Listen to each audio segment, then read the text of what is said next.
গৌতম বুদ্ধৰ নৈতিক চেতনা, দয়া ধৰ্ম তথা অহিংস ভাবধাৰা আৰু বৰ্ণৰহিত সমাজৰ ধাৰণা অৰ্থাৎ জাতিভেদহীন সমাজৰ ভাবধাৰা আমাৰ সমাজত অধিক শক্তিশালী ৰূপে পুনৰ আত্মপ্ৰকাশ কৰিব। বুদ্ধৰ অহিংসা, মৈত্ৰী আৰু বৰ্ণ বৈষম্যৰহিত চেতনাত আমি পুনৰ একতাৰ বন্ধনেৰে মহাজাতি ৰূপে আত্মপ্ৰকাশ কৰিম। আমাৰ সভ্যতা, সংস্কৃতি আৰু মহান পৰম্পৰা ২৫০০ বছৰ আগৰে পৰা অৰ্থাৎ বুদ্ধৰ যুগৰ পৰাই আমাক একতাৰ বন্ধনেৰে বান্ধি ৰাখি উত্তৰণৰ পিনে আগুৱাই দিছে। আমাৰ প্ৰাচীনত্ব, আমাৰ গৌৰৱময় সময়ত আমাৰ শ্ৰেষ্ঠত্বৰ কথা আমি তেতিয়াহে অনুভৱ কৰিব পাৰোঁ যেতিয়া আমি বুদ্ধ আৰু আমাৰ বুদ্ধ যুগৰ কথাবোৰ অৱগত হওঁ। বুদ্ধ সম্পৰ্কে অন্ধকাৰত থকাৰ অৰ্থ আমাৰ অতীত পৰম্পৰা সম্পৰ্কেও অন্ধকাৰত থকা। মোৰ মনত সদায় ভাৱ হয় যে আমি যদি বুদ্ধৰ আদৰ্শক আমাৰ অন্তৰত ধাৰণ কৰিব পাৰোঁ তেনেহ'লে আমাৰ সকলৰ মাজত সম্প্ৰীতি চিৰস্থায়ী হ'ব। সকলো ভেদাভেদৰ ঊৰ্ধত থাকি কেৱল নৈতিক চেতনাৰ উত্তৰণ ঘটাই মানুহে প্ৰকৃত ধাৰ্মিক হ'ব পাৰে, এই কথা আমি বৌদ্ধ ধৰ্মৰ পৰা শিকিবলৈ পাৰোঁ। পৃথিৱীৰ সকলো ধৰ্মৰ, সকলো তত্ত্বৰ আৰু সকলো জটিল ধৰ্মালোচনাৰ মূল কথা মাত্ৰ ৩টা শব্দৰে তেওঁ ব্যাখ্যা কৰিছে। পৃথিৱীৰ সকলো প্ৰাণীৰ মংগলৰ বাবে এই ৩টা শব্দৰ মহান বাণী হ'ল অহিংসা পৰম ধৰ্ম। এটা সময়ত আমি তথা আমাৰ সমাজখন বৌদ্ধ আদৰ্শৰে প্ৰভাৱিত আছিল। শান্তি, সম্প্ৰীতি, মৈত্ৰী আৰু নৈতিক চেতনা আছিল আমাৰ সমাজৰ মূল চালিকা শক্তি। আমাৰ সমাজৰ পৰা বৌদ্ধ চেতনা আৰু বৌদ্ধ আদৰ্শ অপসাৰিত হোৱাৰ ফলত সমাজত হিংসাই প্ৰাধান্য বিস্তাৰ কৰিবলৈ ধৰিছে। আজি আমাৰ সমাজখন হত্যা, হিংসা আৰু প্ৰতাৰণাত জৰ্জৰিত। সমাজত মৈত্ৰী, বিশ্বাস আৰু সম্প্ৰীতিৰ বাতাবৰণ গঢ়ি তোলাৰ বাবে বৌদ্ধ আদৰ্শৰ প্ৰসাৰ হোৱাটো অত্যন্ত প্ৰয়োজন। সমাজত প্ৰত্যেকৰ মাজত সম্প্ৰীতি, বিশ্বাস আৰু মৈত্ৰীৰ ভাৱ জাগ্ৰত নহ'লে আমি একতাৰ বন্ধনেৰে ঠন ধৰি উঠিব নোৱাৰিম। আজিৰ পৰা ২৫০০ বছৰ আগতে মহাপুৰুষ গৌতম বুদ্ধই জীৱৰ কথা কৈছিল, জীৱৰ উপদেশ দিছিল, সেই বুদ্ধৰ কথা আৰু দৰ্শন বৰ্তমান সমাজত ইমানেই উপযোগী যে সেই চেতনা, দৰ্শন আৰু আদৰ্শৰ বাহিৰে পৃথিৱীৰ কোনো সমাজতে আদৰ্শ সম্প্ৰীতি প্ৰতিষ্ঠা হোৱাটো সম্ভৱপৰ নহয়। সমাজত সম্প্ৰীতি বজাই ৰাখিবলৈ হ'লে বৌদ্ধ ধৰ্মৰ সাৰ কথা অহিংসা পৰম ধৰ্ম, তাৰ প্ৰতি আস্থা ৰাখিবই লাগিব। অহিংসা পৰম ধৰ্ম এই আদৰ্শৰ পৰা বিচ্যুত হ'লে মুহূৰ্তত স্বৰ্গ নৰকলৈ ৰূপান্তৰিত হয়।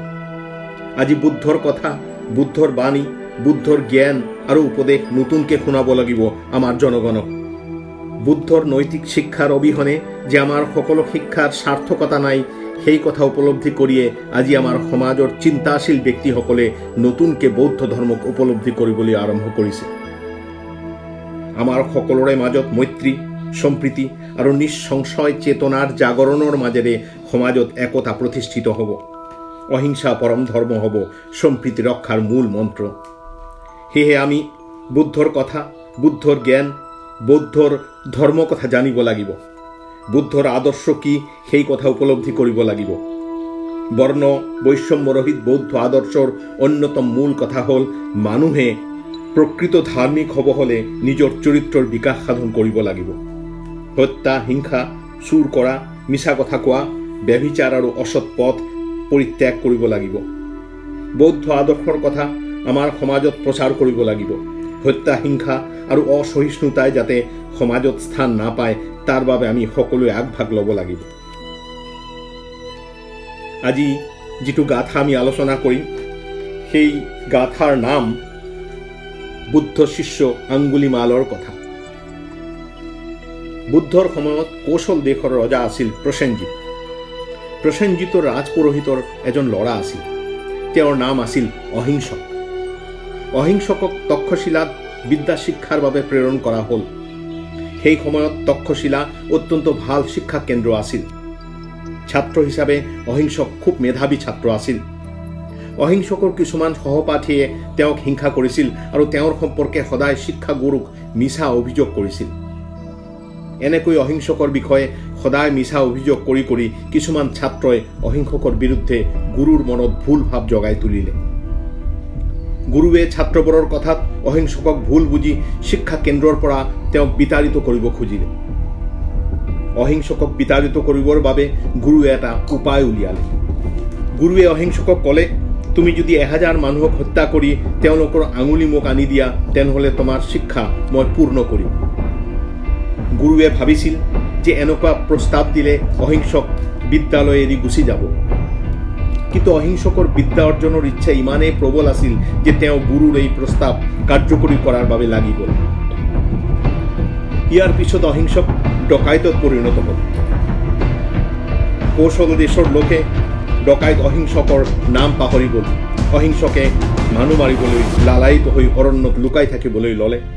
অৰণ্যৰ বাটেৰে কোনো মানুহ যোৱা দেখিলে অহিংসকে তেওঁৰ ওপৰত জঁপিয়াই পৰে আৰু তেওঁক নিৰ্মমভাৱে হত্যা কৰি তেওঁৰ এটা আঙুলি কাটি মালাৰ দৰে পিন্ধি থাকে। কিয়নো অহিংসকে গুৰুক 1000 নৰহত্যাৰ প্ৰমাণ দিব লাগিব। আঙুলি কাটি মালা পিন্ধাৰ বাবে অহিংসকৰ নাম হৈ পৰিল অঙ্গুলিমাল। বুদ্ধৰ দিনত সাধাৰণ মানুহে খোজ কাঢ়িয়ে ঘূৰি ফুৰিছিল। ধনী সদাগৰ আৰু ৰক্ষীবোৰে ঘোঁৰাত উঠি ফুৰিছিল। বুদ্ধৰ দিনত বহু পৰিব্ৰাজক আছিল। বুদ্ধই নিজে আৰু তেখেতৰ শিষ্য ভিক্ষুসকলেও সদায় খোজ কাঢ়িয়ে এঠাইৰ পৰা আন ঠাইলৈ গমন কৰিছিল। এদিন বুদ্ধই অৰণ্যৰ পথেৰে গৈ আছিল। এনেতে দস্যু অঙ্গুলিমাল অৰণ্যৰ পৰা ওলাই আহিল। বুদ্ধই শান্তভাৱে যেনেকৈ খোজ কাঢ়ে তেনেকৈ খোজ কাঢ়ি গৈ থাকিল।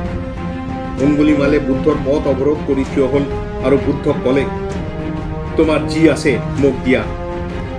বুদ্ধই হাঁহি মুখে ক'লে, বৎস, মই বুদ্ধ, মোৰ ওচৰত ধন ফন নাই।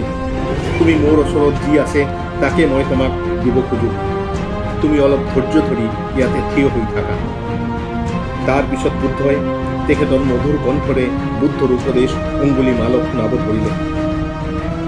এটা জীৱনত অঙ্গুলিমাল মেধাৱী ছাত্ৰ আছিল, পঢ়া শুনা কৰিছিল। ৰাজপুৰোহিতৰ ঘৰত তেওঁৰ জন্ম হৈছিল। তেওঁ আছিল ব্ৰাহ্মণ সন্তান। সেয়েহে কিছুমান ভাল গুণো তেওঁৰ দেহত আছিল, যিটো দস্যুবৃত্তিৰ নিৰ্মমতা আৰু মানুহ হত্যাৰ অপৰাধময় পৰিৱেশত ঢাক খাই গৈছিল। বুদ্ধৰ অমৃত বাণী তথা উপদেশ শুনি, যুক্তি শুনি অঙ্গুলিমালৰ অন্তৰত থকা ভাল চেতনাবোৰ পুনৰ জাগ্ৰত হ'ব ধৰিলে। দস্যুৰ চেতনা ধ্বংস হৈ এক সৎ চেতনা জাগ্ৰত হ'ল অঙ্গুলিমালৰ অন্তৰত। গ্লানিত ভাঙি পৰিলে অঙ্গুলিমাল। বুদ্ধৰ চৰণ খাবতি হুক হুকাই কান্দিব ধৰিলে। গ্লানি মিশ্ৰিত কণ্ঠেৰে ক'ব ধৰিলে, প্ৰভু, মই যে বহুত পাপ কৰিছোঁ, মই যে বহুতক হত্যা কৰিছোঁ, মোকো সকলোৱে হত্যা কৰক, মই জীয়াই থাকিব নিবিচাৰোঁ। শান্ত কণ্ঠে বুদ্ধই অঙ্গুলিমালক বুজনি দি তেওঁক ধৰি থিয় কৰালে আৰু ক'লে, সকলো বস্তুৰে এদিন ধ্বংসপ্ৰাপ্ত হ'ব। এই মুহূৰ্তত দস্যু অঙ্গুলিমাল ধ্বংসপ্ৰাপ্ত হৈছে। তুমি অঙ্গুলিমাল নহয়, তুমি অহিংসক। বুদ্ধৰ চৰণৰ ফালে চাই অসহায়ভাৱে অঙ্গুলিমালে ক'লে, প্ৰভু, মই এতিয়া কি কৰিম, ক'ত যাম? বুদ্ধই ক'লে, তুমি মোৰ শৰণত আহা, ধৰ্মৰ শৰণত আহা, ভিক্ষু সংঘৰ শৰণত আহা। আজিৰ পৰা তুমি বহুজনৰ হিতৰ বাবে, বহুজনৰ সুখৰ বাবে আত্মসুখ ত্যাগ কৰা। এই বুলি কৈ বুদ্ধই অঙ্গুলিমালক লৈ যাত্ৰা আৰম্ভ কৰিলে। বহু বাটৰুৱাই বিস্মিত হৈ তেওঁলোকক চাই থাকিলে। আগে আগে গৈ আছে দয়াময় বুদ্ধ, শান্ত তেওঁৰ চৰণ ভংগী, আৰু বুদ্ধৰ পিছে পিছে কৰজোৰে বুদ্ধক অনুসৰণ কৰি গৈ আছে ভয়ংকৰ দস্যু অঙ্গুলিমাল। অঙ্গুলিমালৰ 2 চকুত অশ্ৰুধাৰা, মুখত প্ৰতিধ্বনিত হৈছে, বুদ্ধং শৰণং গচ্ছামি, ধৰ্মং শৰণং গচ্ছামি, সংঘং শৰণং গচ্ছামি। তাৰ পিছতে আহি আছে বুদ্ধৰ একদল ভিক্ষু শিষ্য, আনন্দ আছে তাৰ মাজত। আনন্দই বুদ্ধক ক'লে, প্ৰভু, আমি যে কৌশল দেশৰ সীমা অতিক্ৰম কৰি আহিলোঁ। বুদ্ধই ক'লে, প্ৰিয় আনন্দ, তুমি ঠিকেই কৈছা। অহিংসকক এই দেশত সকলোৱে দস্যু বুলি জানে।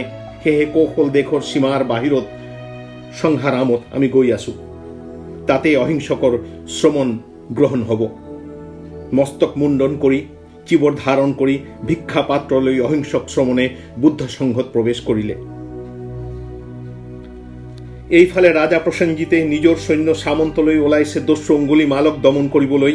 ইয়াৰ আগতেও ৰাজা প্ৰসেনজিতে মন্ত্ৰীক পঠিয়াইছিল দস্যু দমন কৰিবলৈ, কিন্তু মেধাৱী আৰু বুদ্ধিয়ক দস্যু অঙ্গুলিমাল ৰজাৰ লোকক ফাঁকি দি পলাই যাবলৈ সক্ষম হৈছিল।